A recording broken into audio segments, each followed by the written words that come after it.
Hello guys, എല്ലാവർക്കും നമസ്കാരം. ഇന്ന് മൃദുല മുരുകൻ പ്രസന്റ് ചെയ്യുന്ന നമ്മുടെ കാർ ടൂറിലേക്ക് പുതിയ വീഡിയോയിലേക്ക് എല്ലാവർക്കും സ്വാഗതം.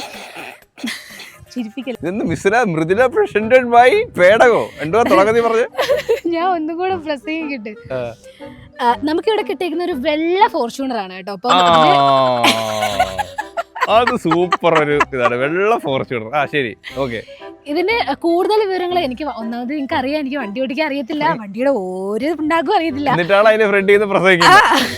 നമുക്ക് എന്ത് ചോദിക്കാമല്ലോ. അപ്പൊ ഈ ഒരു വണ്ടിയുടെ ഫുൾ ഫീച്ചേഴ്സ് ഞാൻ ഇതിൽ കയറി ഇരുന്ന് പോകുന്നല്ലാതെ നല്ല AC ഒക്കെ കിട്ടുമെന്നല്ലാതെ നല്ല മ്യൂസിക് സിസ്റ്റം ഒക്കെ ഉണ്ടാത്തൊക്കെ അടിപൊളിയാണ്. അപ്പോൾ എനിക്കറിയാവുന്ന എക്സ്പീരിയൻസ് ഞാൻ പങ്കുവെക്കാം.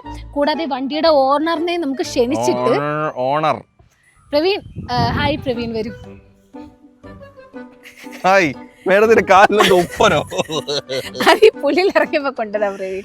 ഇതൊക്കെ കാറിന്റെ ഓണർ. ഞാൻ കാറിന്റെ ഓണർ വീട്ടിലിരുന്ന് പഴം തിന്നു.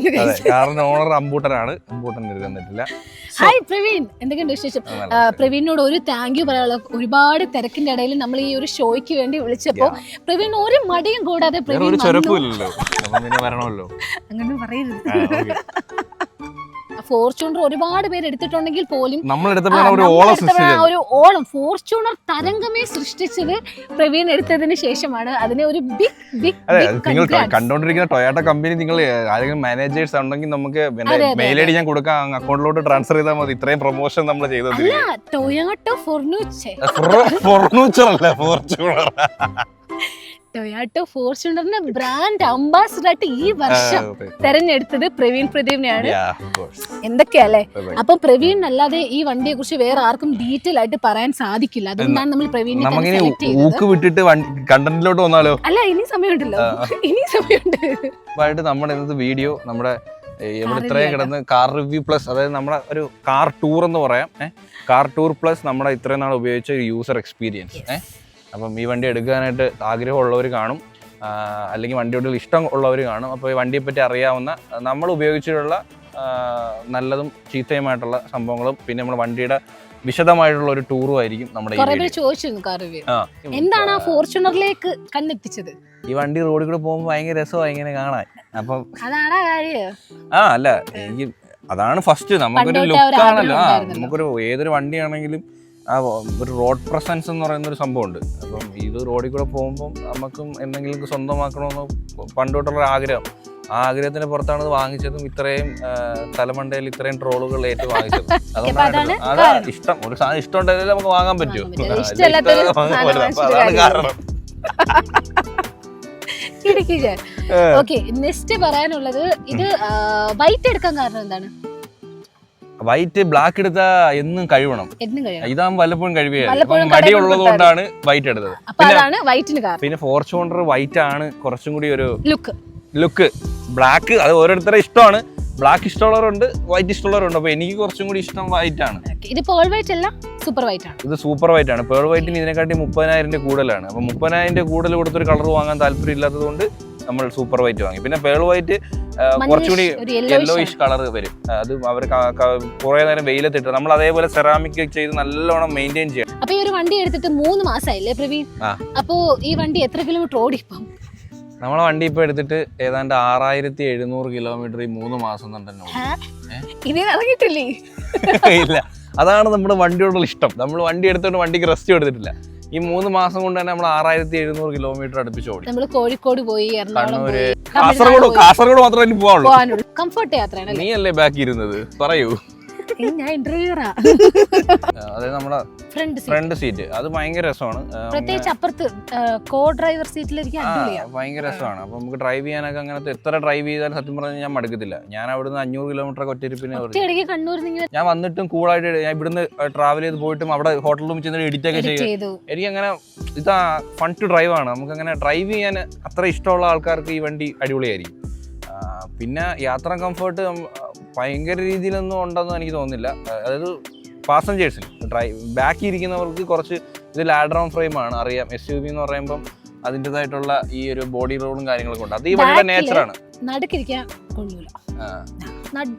അതെ, ഇതിന്റെ സെൻട്രൽ സീറ്റ്, അതായത് കാർ സീറ്റ്, നമ്മൾ കുഞ്ഞിന് ബേബി സീറ്റ് വെച്ചിട്ട് അമ്മയും കൂടി ഇരിക്കുമ്പോൾ പിന്നെ മൃദുലയ്ക്ക് സെന്റർ സീറ്റാണ്. ആ സെന്റർ ഇച്ചിരി ഹൈറ്റിലാണ്. അപ്പോൾ അതിരിക്കുമ്പോൾ നടുവിന് ബുദ്ധിമുട്ട്. നമ്മുടെ റോഡിൽ കൂടെ പോകുമ്പോൾ ഇതാണ് അവസ്ഥ. അപ്പം ബാക്ക് സീറ്റിൽ കംഫർട്ട് ഫ്രണ്ട് സീറ്റിൻ്റെ അത്ര ഇല്ല, കുറച്ച് ചെറിയ ബോഡി റോളുണ്ട്. ബോഡി റോൾ എന്ന് പറയുമ്പോൾ ഇതൊക്കെ ഇപ്പം ഞാൻ ഈ വണ്ടിയുടെ ഒരുപാട് ഈ വണ്ടിക്ക് കുറ്റമുണ്ട്, കുറവുണ്ട്. അപ്പം ഇതൊക്കെ ഞാൻ അറിഞ്ഞിട്ട് തന്നെയാണ് ഈ വണ്ടി എടുക്കുന്നത്, ഒരിക്കലും അറിയാഞ്ഞിട്ടല്ല എടുക്കുന്നത്. കുറ്റവും കുറവും എല്ലാം എനിക്ക് അറിയാം. ഞാൻ ഈ വണ്ടിയെ പറ്റി എല്ലാം സ്റ്റഡി ചെയ്തിട്ടാണ് എടുക്കുന്നത്. എന്നിട്ട് ഇതിനോടായിരുന്നു ഇഷ്ടം. ഇഷ്ടം. സ്റ്റീരിയോ ഒക്കെ എങ്ങനെയുണ്ട്? ഇതിന്റെ അകത്ത് സ്റ്റീരിയോ മ്യൂസിക് സിസ്റ്റം ഭയങ്കര ആവറേജാ. പക്ഷെ JBL എനിക്ക് അങ്ങനെ ഫീൽ ചെയ്തിട്ടുള്ളത്. അതായത് കമ്പാരിറ്റീവ്ലി നമ്മൾ ഇപ്പൊ ഇറങ്ങുന്ന വണ്ടികളൊക്കെ വെച്ച് കമ്പയർ ചെയ്യുമ്പോൾ മ്യൂസിക് സിസ്റ്റം ഭയങ്കരമായിട്ടും ശോകമാണ്. അത് ശോകം മീൻസ് ഫ്രണ്ട് കുഴപ്പമില്ല, ബാക്കിലോട്ട് പോകുമ്പോൾ സൗണ്ട് കുറവായിട്ടുള്ള ഫീൽ ചെയ്യുന്നില്ലേ? സെക്കൻഡ് റോ ഒക്കെ എന്തോ എനിക്ക് അങ്ങനെ ഫീൽ ചെയ്തിട്ടുണ്ട്. പിന്നെ AC നമുക്ക് അത്യാവശ്യം നല്ല ഇട്ട കൂളിംഗ് ഉണ്ട്, ഭയങ്കര എത്ര വെയിലത്ത് കിടന്നാലും നമ്മൾ ഇട്ട് കഴിഞ്ഞാൽ നമുക്ക് ആ ഒരു വണ്ടി കയറുമ്പോൾ ഒരു പുഴുങ്ങി ഫീൽ ചെയ്തില്ല. വിത്തിൻ സെക്കൻഡ് തന്നെ കൂളാവും, പെട്ടെന്ന് കൂളാവും. അപ്പൊ അതൊരു നല്ല ഫീച്ചറാണ്. ഫീച്ചറല്ല, AC ഒക്കെ എല്ലാ വണ്ടിയിലും ഉണ്ട്. ശരി, അടുത്തത്. പിന്നെ ഈ കാറിന്റെ സീറ്റ് ബ്ലാക്ക് ആണ്, എന്തുകൊണ്ട് മറ്റേത് എടുക്കാൻ? അപ്പോട്ട് അപ്പിട്ട് കഴിഞ്ഞാൽ നീ കോരുവോ? നീ അത് തുടങ്ങിയോ? ഇല്ലല്ലോ. അപ്പൊ പിന്നെ ബ്ലാക്ക് എടുക്കുന്നതാണ് വൃത്തി എന്ന് അങ്ങനെ. അപ്പം പിന്നെ ഈ വണ്ടിയിൽ ഏറ്റവും ഇഷ്ടപ്പെട്ട കുറച്ച് ഫീച്ചേഴ്സ്, ഈ വണ്ടിയും കൊണ്ട് നമുക്ക് ഏതടുത്തും പോകാനായിട്ടുള്ള ഒരു കോൺഫിഡൻസ് ഉണ്ട്. നമ്മൾ ഒരിക്കലും പെടത്തില്ല. കൂടാതെ 4x4 കൂടി ആയതുകൊണ്ട് ഏത് കുഴിയിലും ഏത് ടെറൈനിലും നമുക്ക് ഓടിക്കാനുള്ളൊരു കോൺഫിഡൻസ് ഉണ്ട്. പേടി വേണ്ട. നല്ല ഗ്രൗണ്ട് ക്ലിയറൻസ് ഉണ്ട്. ഏതാണ്ട് 200, എനിക്കറിയത്തില്ല കറക്റ്റ്, എന്നാൽ 250 240 അടുപ്പിച്ച് ഗ്രൗണ്ട് ക്ലിയറൻസ്. അത് പറയാൻ എക്സാമ്പിൾ എന്ന് വെച്ചാൽ നമ്മളില്ല ട്രാഫിക്കിൽ ലൈനിൽ കിടന്ന സമയത്ത് ചെറിയൊരു തിട്ടയുണ്ട്. അപ്പൊ എല്ലാ വണ്ടികളും ലൈനിൽ നിന്ന സമയത്ത് നമ്മൾ ഒരു വീല തിട്ടപ്പുറത്ത് കയറ്റി സ്പീഡിൽ ഫ്രണ്ടിലാണ്. അപ്പൊ നമുക്ക് അങ്ങനെ ഇപ്പോഴത്തെ റോഡ് കണ്ടീഷൻ വെച്ചിട്ട് നമ്മുടെ കേരളത്തിൽ കൂടെ ഓടിക്കാൻ ജിമിനി അല്ലെങ്കിൽ താറ് 4x4 അങ്ങനെ കുറച്ച് ഹൈറ്റ് കൂടിയ വണ്ടിയൊക്കെ ആകുമ്പോൾ അടിപൊളിയാണ്. നമുക്ക് എറണാകുളം ടു കോഴിക്കോടൊക്കെ പോകുമ്പോൾ നമുക്കത് ഫീൽ ചെയ്യും. അപ്പോൾ ഏത് സ്ഥലത്തും നമുക്ക് ഇറക്കാം. ഡ്രൈവിങ് ഒരു പൊസിഷനാണ്, നമുക്കൊരു നല്ല ഹൈറ്റിലിരുന്ന് ഡ്രൈവ് ചെയ്യുമ്പോൾ നമുക്കൊരു feel. 201 BH horse power, 500 torque. അപ്പം വണ്ടി നല്ല പവറാണ്. നമുക്കൊരു ഡ്രൈവിങ് രസമാണ്, ഓടിച്ച് ഇങ്ങനെ പറന്ന് നടക്കാൻ തോന്നും. എനിക്ക് ടോർച്ച് മാത്രമേ അറിയൂ, ടോർക്ക് അറിയത്തില്ല. ടോർച്ച് മാത്രം. പിന്നെ ഇതിന്റെ ഗുണമായിട്ട് എനിക്ക് തോന്നി, പിന്നെ ഇതിന്റെ ടൊയോട്ടയുടെ റിലയബിലിറ്റിയാണ്. നമുക്ക് വേറൊരു വണ്ടിയും കമ്പയർ ചെയ്യുമ്പം ഇത്ര ലക്ഷം കിലോമീറ്റർ ഓടിയാലും ടൊയോട്ടയുടെ വണ്ടി അതേപോലെ തന്നെ കാണും. ഇതിനകത്ത് ഓരോ സ്വിച്ചസും, അതായത് ഇപ്പം ഈ വണ്ടി ഇപ്പോൾ കമ്പയർ ചെയ്യുമ്പോൾ ഒരു 13 ലക്ഷം 16 ലക്ഷം രൂപയുടെ ഇപ്പോൾ ഇറങ്ങുന്ന വണ്ടിയുടെ അത്ര പോലും ഫീച്ചേഴ്സ് ഈ വണ്ടിക്കകത്തില്ല. അത് ഈ വണ്ടിയുടെ ഒരു ഡ്രോബാക്ക് ആണ്. ഫീച്ചേഴ്സ് ഇല്ല. ഇപ്പം നമുക്ക് അറിയാത്തതുകൊണ്ട് വണ്ടിയെ പറ്റി. ഇപ്പം കിയയുടെ വണ്ടി അല്ലെങ്കിൽ ഇപ്പോൾ ഒരു MGയുടെ വണ്ടി, ഈ ഹുണ്ടായുടെ വണ്ടിയൊക്കെ 13-14 ലക്ഷം രൂപയുടെ വണ്ടിയൊക്കെ പോലും എല്ലാ ഫീച്ചേഴ്സും ഉണ്ട്. സൺറൂഫ് ഉണ്ട്, റിക്ലൈൻ ചെയ്യാം, അഡാസ് ഉണ്ട്, എല്ലാ ഫീച്ചേഴ്സും ഉണ്ട്. അങ്ങനത്തെ ഒരു ഫീച്ചേഴ്സ് ഈ വണ്ടിക്കതില്ല. അപ്പം ഇത്രയും ലക്ഷം രൂപ കൊടുത്ത് നമ്മൾ വണ്ടി വാങ്ങുമ്പം അത്രയും വില കുറഞ്ഞ വണ്ടിയുടെ ഫീച്ചേഴ്സ് പോലും ഇല്ല എന്ന് പറയുമ്പോൾ അതൊരു ഡ്രോബാക്ക് ആണ്. ടൊയോട്ടയുടെ ഒരു ബ്രാൻഡ് വാല്യൂ ആണ്. അപ്പം ഇതൊക്കെ അറിഞ്ഞിട്ട് തന്നെയാണ് ഞാൻ എടുക്കുന്നത്. അപ്പം അതോട് കുറ്റമായിട്ടല്ല, കുറ്റം വണ്ടിയെ വെച്ച് നോക്കുമ്പോൾ ഒരാൾ വാങ്ങുന്ന ഒരാൾക്ക് ഉറപ്പായിട്ട് ഇതൊരു കുറവ് തന്നെയാണ്. അല്ല, വർഷങ്ങളായാലും ഇനി കുറച്ച് ഫീച്ചേഴ്സ് ഒക്കെ കയറ്റാം. അപ്പൊ ടൊയോട്ടക്കാർ ശ്രദ്ധിക്കും, ഫീച്ചേഴ്സ് ഒക്കെ കയറ്റണം. ഞങ്ങൾക്ക് സൺറൂഫ് ഒക്കെ വേണം. മൂന്നാറൊക്കെ ചെന്നിട്ട് ഞങ്ങൾക്ക് ഇങ്ങനെ തുറന്നൊക്കെ നിൽക്കണമെങ്കിൽ സൺറൂഫ് വേണം. സോറി, വയർലെസ് കാർപ്ലേ ഇല്ല. അതൊരു ഭയങ്കര ഒരു ഡ്രോബാക്ക്. അയ്യോ, അത് സത്യമില്ലേ? ഞാൻ കുത്തണം മാപ്പ് ഇടണമെങ്കിൽ. അതൊരു ഭയങ്കര ഡ്രോബാക്കാണ്. നമുക്ക് മാപ്പൊക്കെ ഇടണമെങ്കിൽ പിന്നെ ഫോൺ കുത്തണം, പിന്നെ സോണി ഇത് പാട്ട് ഇടണമെങ്കിൽ കുത്തണം. അത് ഭയങ്കര ഡ്രോബാക്ക്. അതൊക്കെ ബേസിക് ആയിട്ട് വരുന്ന സാധനങ്ങളാണ്. അതെ, നമ്മളിപ്പോൾ കേബിള് വാങ്ങിച്ച് കേബിള് കുത്തും, പക്ഷെ അതൊരു പോരായ്മയാണ്. പിന്നെ നമുക്ക് കീയില് നമുക്ക് മിറർ ഫോൾഡിങ് ഇല്ല. അത് നമ്മൾ മാനുവലി അകത്ത് നിന്ന് മിറർ ഫോൾഡ് ചെയ്യണം. അങ്ങനെയുള്ള മൈലേജ് പിന്നെ എനിക്ക് മൈലേജ് കിട്ടുന്നത് ഒരു 12, അതായത് മീറ്ററിൽ കാണിക്കുന്നതിനാണ് കൂടുതൽ കിട്ടുന്നുണ്ട്. നമ്മൾ ടാങ്ക് ടു ടാങ്ക് മൈലേജ് നോക്കിയിട്ടുണ്ടായിരുന്നു. നമ്മളിപ്പം എല്ലാ ടെറൈനുകളും ഞാൻ ഓടിച്ചിട്ട് നോക്കിയപ്പോൾ എനിക്ക് ഇതിനകത്ത് ഇപ്പോൾ ഒരു 12.3 മൈലേജ് കിട്ടുന്നുണ്ട്. അത് ഡീസൻ്റ് ആണ്, നല്ല മൈലേജാണ്. എല്ലാവർക്കും 10 കിട്ടാറുള്ളൂ. ചിലപ്പോൾ നമ്മൾ കുഞ്ഞൊക്കെ ഉള്ളതുകൊണ്ട് 60-80 ആ റേഞ്ച് സ്പീഡിൽ പോകുന്നതുകൊണ്ടായിരിക്കാം എനിക്ക് 12.7 ടാങ്ക് ടു ടാങ്ക് മൈലേജ് നോക്കിയപ്പോൾ 12.7 കിട്ടുന്നുണ്ട്. അപ്പം അല്ലാതെ സിറ്റി ഓട്ടത്തിലൊക്കെ 10 എന്തായാലും കിട്ടുന്നുണ്ട്. കമ്പനി പറയുന്ന മൈലേജ് എത്ര? 14 തോന്നുന്നു, എനിക്ക് കറക്റ്റ് അറിയില്ല. പിന്നെ അതൊരു ഡ്രോബാക്ക് ആയിട്ട് പറയാൻ പറ്റത്തില്ല, കാരണം 2.8 ലിറ്റർ ഇത്രയും വലിയൊരു എഞ്ചിനിൽ 12 അതൊക്കെ ഡീസൻ്റ് ആണ്. പിന്നെ നമ്മൾ ഈ ഒരു വണ്ടിയായിട്ട് ഇപ്പം കമ്പയർ ചെയ്യുമ്പോൾ XUV 700 ഒരിക്കലും ഇത് കമ്പയർ ചെയ്യുകയല്ല. അപ്പോൾ ആ വണ്ടി പോലും എനിക്ക് തോന്നുന്നു ടോപ്പ് എൻഡ് 27-28 ലക്ഷം രൂപയെങ്ങാണ്ടാണ്. ആ വണ്ടിയിൽ പോലും ഇല്ലാത്ത ഫീച്ചേഴ്സ് ഒന്നുമില്ല. അഡാസ് ലെവൽ 2 ഉണ്ട്, അഡാസ് ഉണ്ട്, സീറ്റ് വെന്റിലേഷൻ അതും ഉണ്ട്. പിന്നെ അങ്ങനെയുള്ള എല്ലാ ഫീച്ചേഴ്സും അതിനകത്തുണ്ട്. എല്ലാം ഉണ്ട്. അപ്പോൾ അത് കമ്പയർ ചെയ്യുമ്പം ഈ വണ്ടിക്കകത്ത് ഫീച്ചേഴ്സ് ഇല്ല, ഒന്നുമില്ല എന്ന് പറയാം. എന്തിനാ എടുത്തത്? ഈ വണ്ടി ഓടിക്കുന്ന ഫീല് കിട്ടത്തില്ല. അതുകൊണ്ട് അത് വണ്ടി അത്ര ഇഷ്ടപ്പെടുന്നോണ്ട് എടുത്തോണ്ട് തന്നെ. കാരണം ഒരു ദിവസം ഒരു 100 കാർ റിവ്യൂ കാണും. അങ്ങനെ കാർ റിവ്യൂ കണ്ടെടുത്ത വണ്ടിയാണ്. ഇത്രയും നാളില്ലാത്ത ഒരു വണ്ടി പ്രാന്ത് ഇപ്പൊ എവിടുന്ന് വന്ന്? സത്യല്ലേ? ഇനി വണ്ടി എടുക്കാൻ താല്പര്യമുണ്ടോ? ഫ്യൂച്ചർ EV ആണല്ലോ, ഒരു EV കാർ എടുത്താൽ കൊള്ളാത്തുണ്ട്. അല്ല, ഇതിനകത്ത് ഇപ്പം നമുക്ക് ഇപ്പം നമുക്ക് ഡൽഹിയിലൊക്കെ തന്നെ ഇത് വണ്ടി നിരോധിച്ചില്ലേടി? 5 വർഷം 10 വർഷം പഴക്കമുള്ള എല്ലാ ഡീസൽ പെട്രോൾ വണ്ടിയൊക്കെ നിരോധിച്ചു. അപ്പം നമ്മളെ നോട്ട് നിരോധിച്ച പോലെ നാളെ സുപ്രഭാതത്തിൽ ഡീസൽ വണ്ടി എല്ലാം ബാൻ ചെയ്തിരിക്കുന്നു, ഇന്ത്യയിൽ നിന്ന് വരും എന്ന് വരും. അല്ല, അങ്ങനൊക്കെ വന്നുകൂടായിക ഇല്ല അങ്ങനത്തെ നിയമം. അപ്പം അങ്ങനെ വരുമ്പോ ഇനി ഒരു യുഗം EVയുടെ യുഗമായിരിക്കും. ഇത് EV ആക്കാൻ പറ്റുമോ? ഇന്റർവ്യൂർ ആയിപ്പോയി ഒറ്റ ഏറിനുണ്ടല്ലോ. അല്ല, EV കാറ് ഒരെണ്ണം എടുത്താൽ കൊള്ളാമെന്നുണ്ട്. കാരണം നമുക്ക് നല്ല ഓട്ടം ഉണ്ട്. ഇതിപ്പം ഈ 2 മാസം കൊണ്ട് തന്നെ, അല്ല ഒരു 3 മാസം കൊണ്ട് തന്നെ 6700 കിലോമീറ്റർ ആയി. അപ്പം ഒരു EV എടുത്താൽ കുറച്ചും കൂടി എക്കോണമി ആയിരിക്കും പ്രതീക്ഷ. പിന്നെ എനിക്ക് ഹെഡ്ലൈറ്റിന് ലൈറ്റ് കുറവാണെന്ന് എനിക്ക് തോന്നാറുണ്ട്. ഹെഡ്ലൈറ്റിന് ഇച്ചിരി വിസിബിലിറ്റി കുറവാണെന്ന് തോന്നാറുണ്ട്. ഓരോ വണ്ടിയൊക്കെ വരുന്ന വരകം കാണണം. അത് എനിക്ക് തോന്നുന്നേ ഈ ആഫ്റ്റർ മാർക്കറ്റിൽ ലൈറ്റ് എല്ലാം കൂടി ഫിറ്റ് ചെയ്തിട്ട് നമ്മളെ ലൈറ്റ് അത്രേ അവരെ കൂടെ ഇടിച്ച് നിൽക്കുന്നില്ലെന്ന് തോന്നുന്നു. അതുകൊണ്ട് തോന്നുന്നതായിരിക്കാം. ചിലവന്മാരെയൊക്കെ കണ്ണടിച്ചു പോകും നമ്മുടെ ലൈറ്റ് അടിച്ചു കളഞ്ഞാൽ. അപ്പം ആ ലൈറ്റ് കുറവാണെന്നുള്ളൊരു എനിക്ക് ഫീൽ ചെയ്യാറുണ്ട്. പിന്നെ അവരുടെ സർവീസും കാര്യങ്ങളൊക്കെ പക്കയാണ്. അതൊക്കെ എടുത്തു പറയേണ്ടതാണല്ലോ. അപ്പം നമ്മൾ കാണുന്നതാണ് പല കമ്പനീസിൻ്റെയും. ഇപ്പം പറയാമല്ലോ, മഹേന്ദ്ര ആയിക്കോട്ടെ, ടാറ്റ ആയിക്കോട്ടെ, ഒക്കെ കുറേ നമ്മളെ ഇഷ്യൂസൊക്കെ, കസ്റ്റമേഴ്സിൻ്റെ ഇഷ്യൂസൊക്കെ വരാറുള്ളതാണ്. പക്ഷെ അങ്ങനത്തെ ഒന്നും എനിക്ക് ഇതുവരെയായിട്ടും ഫീൽ ചെയ്തിട്ടില്ല. വണ്ടി എടുത്തതേ ഉള്ളൂ. അല്ല, ഇതുവരെയായിട്ടുള്ളതിൽ 100% സാറ്റിസ്ഫൈ ആണ്. അവർ വണ്ടി എടുത്തിട്ട് വിളിച്ചായിരുന്നു, എല്ലാം ഓക്കെ ആണോ, പിന്നെ എന്തെങ്കിലും കംപ്ലയിൻസ് ഉണ്ടോ, എന്തെങ്കിലും പ്രശ്നമുണ്ടോ, സാറ്റിസ്ഫൈ ആണോ എന്നൊക്കെ വിളിച്ച് ചോദിച്ചിട്ടുണ്ടായിരുന്നു. അപ്പം അതെനിക്കൊന്നും മാരുതിന്ന് പോലും എനിക്ക് വണ്ടി എടുത്ത് കഴിഞ്ഞിട്ട് സാറ്റിസ്ഫൈ ആണോ എന്ന് വിളിച്ച് ചോദിച്ചിട്ടില്ല. പക്ഷേ അവർ വിളിച്ച് ചോദിച്ചിട്ടൊക്കെ ഉണ്ടായിരുന്നു. സർവീസിലും ബാക്കി സർവീസ് ആവാറാവുന്നേ ഉള്ളൂ 10,000. ബട്ട് ഇതുവരെയായിട്ടുള്ളൊരു അവരുടെ ഒരു സർവീസിലൊക്കെ സാറ്റിസ്ഫൈഡ് ആണ്. ഏറ്റവും പുറകിൽ സ്ഥലമുണ്ടോ? പോയി നോക്ക്, ഉണ്ടോ ഇല്ലയോ എടുത്ത് നോക്കി. 7 റോയില് അങ്ങനെ, അല്ല സോറി 3rd റോയിൽ അങ്ങനെ വലിയ സ്പേസ് കുറവാ. അതിപ്പോ ഇരിക്കാം, പിള്ളേർക്കൊക്കെ ഇരിക്കാം. കണ്ടോ, ക്യാമറ താഴെ വീണപ്പോ ഞാൻ എന്ത് സൂപ്പറായിട്ടാ ക്യാച്ച് ചെയ്തിട്ടുണ്ടോ. ഇവിടെ നമുക്ക് സ്റ്റിയറിംഗ് കൺട്രോൾസ് ഒക്കെ ഉണ്ട്. നമ്മുടെ ഈ സിസ്റ്റം പാട്ട് മാറ്റാനും അതും ഇതും കാര്യങ്ങളൊക്കെ. പിന്നെ കോൾ വരുമ്പോൾ എടുക്കുന്നതും അതൊക്കെ ബേസിക്കായിട്ട് വരുന്നതാണ്. പിന്നെ ക്രൂസ് കൺട്രോൾ ഉണ്ട്. നമുക്ക് ഹൈവേയിലൊക്കെ പോകുമ്പോൾ ഡ്രൈവ് ചെയ്യുമ്പോൾ നല്ല കംഫർട്ടാണ്. പിന്നെ നമുക്ക് പെഡൽ ഷിഫ്റ്റ് ഉണ്ട്. ഇതൊന്നും ഞാൻ ഉപയോഗിക്കാറില്ല, പെഡൽ ഷിഫ്റ്റ് ഒന്നും. അത് നമുക്ക് മാനുവലായിട്ട് ഓടിക്കണമെന്നുണ്ടെങ്കിൽ ഉപയോഗിക്കുന്നത്. 3 മോഡുണ്ട്: എക്കോ, നോർമൽ, സ്പോർട്സ്. നമ്മൾ ഇന്നലെ ഒരു വണ്ടി വന്നപ്പോൾ നമ്മളൊന്ന് മൂപ്പിച്ചായിരുന്നു. മുതലേ ഇടാറേ ഇല്ല. പക്ഷെ സ്പോർട്സ് ഇടുമ്പോൾ അതേപോലെ മൈലേജ് ഭയങ്കരമായിട്ടും കുറയും. അതായത് എക്കോ തന്നെ ധാരാളം, എക്കോയിൽ തന്നെ നല്ല പവറുണ്ട്. പിന്നെ സ്പോർട്സ് ചുമ്മാ നമുക്കിങ്ങനെ ഈ ഒരു എഫക്റ്റ് ഉണ്ടല്ലോ, നമ്മൾ ഇങ്ങനെ പോകുന്നൊരു എഫക്റ്റ് ഉണ്ട്. ആ ഒരു എഫക്റ്റ് കിട്ടണമെങ്കിൽ സ്പോർട്സ് മോഡ് ഇട്ടൊന്ന് കാലെടുത്താൽ വണ്ടിയുടെ ഫുൾ പവർ എടുക്കും. കുഞ്ഞിനെ വെച്ചോണ്ട് അങ്ങനെ പോയാൽ അടിയും കിട്ടും. അതുകൊണ്ട് നമ്മൾ അത് ഉപയോഗിക്കാറില്ല. പിന്നെ ഈ ഒരു സിസ്റ്റം നല്ലൊരു സിസ്റ്റമാണ്. ഇതിനകത്ത് കൂടുതൽ ഫീച്ചേഴ്സ് ഒന്നും ഇല്ല, പക്ഷെ അതുകൊണ്ട് തന്നെ ബഗ്ഗും ഇല്ല. ഫീച്ചേഴ്സ് ഇല്ലാത്തതുകൊണ്ട് ബഗ്ഗും ഇല്ല. ഇതിനകത്തൊന്നും ഇല്ല. ഇത് ഞാൻ പറഞ്ഞില്ല, ഇത് വയേർഡാണ്. ഇതൊക്കെ ഒരു ഭയങ്കര ഡ്രോബാക്ക് ആണ്. നമ്മൾ ഫോൺ വഴിയാണ് നമ്മൾ മാപ്പൊക്കെ. പിന്നെ ഇത് സീറ്റ് വെന്റിലേഷന്റെ ആണ്, ലെഫ്റ്റ് റൈറ്റ്.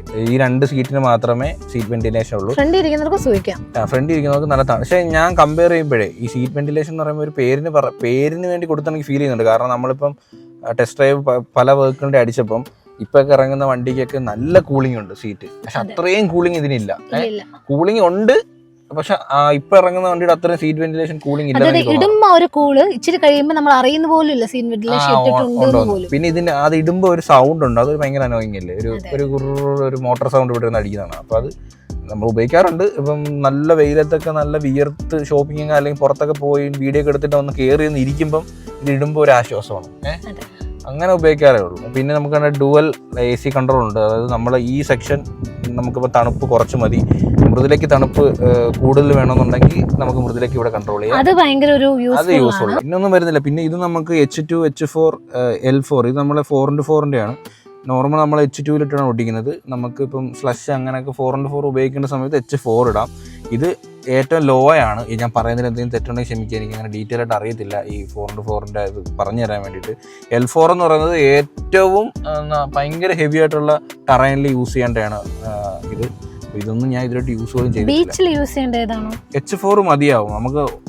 നമ്മളന്ന് ഇവിടെ പൊന്മുടിയല്ല, ഈ ഇവരുടെ ഒരു ടൊയോട്ടയുടെ ഒരു മീറ്റപ്പ് ഉണ്ടായിരുന്നു 4x4. അന്ന് എല്ലാവരും ഇതൊന്നും ആരും ഉപയോഗിച്ചില്ല, എല്ലാവരും H4 തന്നെയാണ് ഉപയോഗിക്കുന്നത്. ഭയങ്കര കയറാത്ത സ്ഥലത്ത് നമുക്ക് L4 വണ്ട് പൊതഞ്ഞെല്ലാം പോകുന്നെങ്കിലോ L4 ഉപയോഗിച്ചാൽ മതിയാവും. L4ൻ്റെ അങ്ങനെ ആവശ്യം വരുന്നില്ല. പിന്നെ H4 നമുക്ക് ഡ്രൈവിങ്ങിൽ തന്നെ മാറ്റാം. ഇപ്പോൾ ഒരു 60 കിലോമീറ്ററിൻ്റെ താഴെ ആവണമെന്നേ ഉള്ളൂ. നമുക്ക് ഡ്രൈവ് ചെയ്തുകൊണ്ടിരിക്കുന്നത് തന്നെ4x4 ആക്കാം. അങ്ങനെയൊക്കെ ഒരു ഇതുണ്ട്. മറ്റേതാകുമ്പോൾ L4 ആകുമ്പോൾ നമ്മൾ വണ്ടി നിർത്തി പാർക്ക് ഇട്ടിട്ട് ആണ് L4 ആക്കുന്നത്. അപ്പം അതൊക്കെയാണ് നമ്മുടെ ഇത്. പിന്നെ നമുക്കിത് ഇതുണ്ട്, മറ്റേ ബ്രേക്കിംഗ് കൺട്രോൾ ഉണ്ട്, DAC. നമ്മൾ കുത്ത് ഇറക്കമൊക്കെ ഇറങ്ങി വരുമ്പോൾ നമുക്ക് ഒരു ബ്രേക്കിംഗ് തരുന്ന ഒരു ഫീച്ചറാണ് അത്. ചില സമയത്ത് ഓട്ടോമാറ്റിക്കായിട്ട് ഓണാവും. നമ്മൾ മറ്റേ മിനിച്ചിട്ടൊക്കെ അവിടെ നിന്ന് ഇറങ്ങി വരുമ്പോഴേ ഇത് ഓട്ടോമാറ്റിക്കിനത് ഓണാവും. മൃദുലേക്ക് ഇതാണ്ട് ഇവിടെ ചായയൊക്കെ കുടിച്ചിട്ട് വെക്കണമെന്നുണ്ടെങ്കിൽ ഇതാണ്ട് ചായ. അതുപോലെ തന്നെ അപ്പുറത്തെ സൈഡിലും ഉണ്ട്. അതുപോലെ തന്നെ നമുക്ക് ഇത് കൂൾ ബോക്സ് ആണ്. ഇതിനകത്ത് നമുക്ക് വെള്ളമൊക്കെ വെച്ച് കഴിഞ്ഞാൽ എപ്പോഴും നല്ല തണുത്തിരിക്കും. ഇതുപോലെ വണ്ടിക്കകത്ത് വെക്കരുത്, സ്പ്രേ ഇതിൽ വെക്കരുതെന്ന് പറയും. ഈ പ്ലാസ്റ്റിക് ഒക്കെ നല്ല ക്വാളിറ്റിയാണ്, പക്ഷെ ഈ ഒരു സാധനം എനിക്ക് അത്ര ക്വാളിറ്റി ആയിട്ട് ഫീൽ ചെയ്യുന്നില്ല. ഇത്രയും ഒരു പൈസ കൊടുത്തിട്ട് വാങ്ങിച്ചാൽ ഈ സാധനം ഒരു ഞെങ്ങുമ്പോൾ ഒരു കുലുക്ക് ഫീൽ ഉണ്ട്. ശ്രദ്ധിച്ചില്ലേ, കണ്ട ഒരു ക്വാളിറ്റി കുറവാണൊക്കെ ഫീൽ ചെയ്യുന്നുണ്ട്. ഈ ഒരു പ്ലാസ്റ്റിക് കൊള്ളാം, ഇവിടെ ഒക്കെ ഒരു ലെതർ ഒരു സ്റ്റിച്ചിങ് ഒക്കെ ഉണ്ട്, കൊള്ളാം. പക്ഷെ ഇതിന്റെയൊക്കെ ഒരു ക്വാളിറ്റി എനിക്ക് അത്ര അടിപൊളിയായിട്ട് തോന്നുന്നില്ല. ഇവിടെ നല്ല വലിയൊരു സ്റ്റോറേജ് സ്പേസ്, നമുക്ക് അത്യാവശ്യം എല്ലാം മിക്ക സാധനങ്ങളൊക്കെ ഉണ്ടെന്ന് വെക്കാം. പിന്നെ ഇവിടെ കണ്ണാടി വെക്കാനായിട്ട് അതൊക്കെ എല്ലാ വണ്ടിയും ഉള്ള ഇതുണ്ട്. പിന്നെ ഇത് നമുക്ക് SOS, നമുക്ക് വണ്ടി എന്തെങ്കിലും അപകടം പറ്റുമെന്നുണ്ടെങ്കിൽ എന്തുവാ നമ്മളെ കോണ്ടാക്ട് ചെയ്യാൻ സർവീസ് സെന്റർ. ഇത് നമുക്ക് ഇങ്ങനെ തുറക്കാം. ഇതിങ്ങനെ തുറന്നിട്ട് ഇതിൽ ഞെക്കി കഴിഞ്ഞാൽ തുറന്നിട്ടേ ഞെക്കണം. അതിന് അടച്ചു, അല്ലെങ്കിൽ കൈ തട്ടി എപ്പോഴും പോകത്തില്ലേ, അപകടം വല്ലതും പറ്റി കഴിഞ്ഞാൽ അപകടം പറ്റി കിടക്കുമ്പോൾ അത് തുറക്കാനും അത് ഞെക്കാനുള്ള ആരോഗ്യം വേണം, ഇല്ലെങ്കിൽ ചത്തുപോയി. അപ്പൊ അങ്ങനെ വിളിച്ച കസ്റ്റമർ കെയർ ഒക്കെ വരും എന്നൊക്കെയാണ് പറയുന്നത്. ഇതിൽ ഡാഷ് ബോർഡ് വെച്ചിട്ടുണ്ട്, ഫ്രണ്ടിലും ബാക്കിലും വെച്ചിട്ടുണ്ട്. ഡാഷ് ബോർഡ് അല്ല, ഡാഷ് ക്യാം. മൃദുലയ്ക്ക് വണ്ടിയെ പറ്റി ഇത്ര ഗ്രാഹില്ലാത്തതുകൊണ്ട് എനിക്ക് അങ്ങനെ അറിയത്തില്ല. അപ്പൊ നമ്മളിത് അങ്ങനെ ഒരു ഡീറ്റെയിൽഡ് നമ്മൾ ജസ്റ്റ് ഫോർ നമുക്കിപ്പോ നോർമൽ ഒരാൾക്ക് കാണുമ്പോൾ വണ്ടി എന്തൊക്കെയാണ് ഒരു ടൂർ വണ്ടി ടൂർ അത്രേ ഉള്ളൂ. 7 സേഫ്റ്റി ഫീച്ചേഴ്സ് ആയിട്ട് 7 എയർ ബാഗ് ഉണ്ട്. നമ്മുടെ സൈഡിലൊക്കെ ഉണ്ട് 7 ഉണ്ട് എന്തായാലും, അതറിയാം. പിന്നെ എനിക്കൊരു മെയിൻ ആയിട്ട് ഈ വണ്ടിയിൽ ഇഷ്ടപ്പെട്ട ഒരു കാര്യം എന്ന് വെച്ചാല് നമ്മള് ഈ കണ്ണാടിയിൽ ലൈറ്റ് മേക്കപ്പ് ചെയ്യുമ്പോൾ ലിപ്സ്റ്റിക് ഒക്കെ ഇടാം. ലൈറ്റ് അതൊരു നല്ലൊരു ഫീച്ചറാണ്. നമ്മൾ വേറൊരു അടിപൊളി ഇത് പറഞ്ഞില്ല, നമുക്ക് ഏറ്റവും യൂസ്ഫുൾ ആയിട്ട് നമ്മൾ ഷോപ്പിംഗ് ചെയ്ത് കയ്യിലൊക്കെ ഒരുപാട് സാധനമായിട്ട് വരുമ്പോൾ കീ ഇതിനകത്ത് തന്നെ നമുക്ക് ഡിക്കി ഓപ്പൺ ചെയ്യാൻ പറ്റും. ചില വണ്ടികൾ ഇങ്ങനെ ആക്കി തുറക്കുന്ന വണ്ടി ഇത് ഇതിനകത്ത് തുറക്കാൻ പറ്റില്ല. ഓ ഇതുണ്ട്, പക്ഷെ ഇവിടെ കപ്പ് ഹോൾഡർ ഇല്ല. ഉണ്ട്. ഓ അറിയത്തില്ലായിരുന്നു, ഞാൻ ഇതൊന്നും അറിയത്തില്ലായിരുന്നു കേട്ടോ. ഇതൊന്നും ഉപയോഗിച്ചിട്ടില്ലല്ലോ. അതൊക്കെ കൊള്ളാം. അത് കൊള്ളാം. പിന്നെ നമുക്ക് കണ്ട് ഇവിടെ ഒരു ചാർജിങ് പോയിന്റ് ഉണ്ട് കേട്ടോ. 120 വാട്ട്സിൻ്റെ ഒരു ചാർജിങ് പോയിന്റ് ഉണ്ട്. Type-C ഇല്ല കേട്ടോ, അത് ഭയങ്കര ഡ്രോബാക്ക് ആണ്. പിന്നെ നമുക്ക് സാധനങ്ങളൊക്കെ വാങ്ങിച്ചിട്ട് ഇത് ഭയങ്കര യൂസ്ഫുൾ ആണ്. 4 kg വരെ അവർ പറയുന്നുണ്ട്. കണ്ട സാധനം വാങ്ങിച്ചിട്ട് നമുക്ക് കണ്ട് ഇവിടെ ഇങ്ങനെ ഹാങ് ചെയ്തിട്ട് അത് അപ്പുറം ഉണ്ട്, രണ്ടിടത്തും ഉണ്ട് കേട്ടോ. ഇത് ഉപയോഗം കഴിഞ്ഞ് നമുക്കിങ്ങനെ ഇവിടെ ഉണ്ടല്ലോ കേട്ടോ, ഈ പിടിക്കുന്നുണ്ട്. ഇവിടെ ഉണ്ട്, ഇതുകൊണ്ടാണ് ഇവിടെ ഉണ്ട്. ഓ ഇവിടെ ഉണ്ട് ഇല്ലേ, ഹാങ് ചെയ്ത് അപ്പുറത്തും ഉണ്ട്. ഓക്കെ, അതും ഹാങ് ചെയ്തിടാൻ പറ്റും. പിന്നെ നല്ല ലെഗ് സ്പേസ് ഉണ്ട് ബാക്കിലത്തെ, നല്ല കംഫർട്ടാണ് ബാക്കിലിരിക്കാൻ. നടുക്ക് സെന്റർ ഒഴിച്ചിട്ട് അപ്പുറം ഇരിക്കാൻ നല്ല കംഫർട്ട്. അയ്യേ പട്ടി പെടുത്തു വെച്ച്, പട്ടി പെടുത്തിരി ഒന്ന് ബാക്കില് എന്റെ വണ്ടിക്കകത്ത് ഒന്ന് പെടുത്തി. ഞാൻ റിവ്യൂ എടുത്തോണ്ടിരിക്കോ തേങ്ങ, അത് ക്യാമറ കിട്ടി. ഗ്രൗണ്ട് കിടന്നിട്ട് അതിന് ഇവിടെ തന്നെ ഒന്ന് മുള്ളാൻ തോന്നിയല്ലോ ഏട്ടാ. സോറി, ഞാൻ ഒരു വീഡിയോ ഇട്ടെ, പട്ടി ഇങ്ങനെ മുള്ളിക്കൊണ്ടിരിക്കുമ്പോഴേ വണ്ടി ആദ്യം കണ്ടായിരുന്നു. അപ്പൊ ഇത്രേ ഉള്ളൂ നമ്മുടെ ഈ ഒരു സെഗ്മെന്റ് ഇവിടെ വൈൻഡപ്പ് ചെയ്യണം. അപ്പൊ താങ്ക് യു പ്രവീൺ. ഇത്രയും നേരം